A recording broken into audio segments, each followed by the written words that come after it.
Did you know a single yawn in a lecture hall accidentally revealed the secret to instant team bonding? In the 1980s, neuroscientist Robert Provine noticed student Jennifer yawning uncontrollably despite being well rested. Within minutes, her entire classroom was yawning too. Provine's experiments showed yawn videos triggered yawning in 55% of viewers, but without sound, only 24% yawned. Brain scans revealed something shocking. Yawn contagion activates the same neural region responsible for empathy.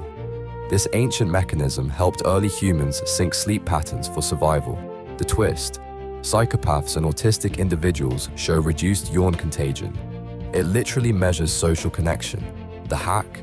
Use synchronized breathing exercises to trigger these same empathy networks. Instant group bonding and productivity boost.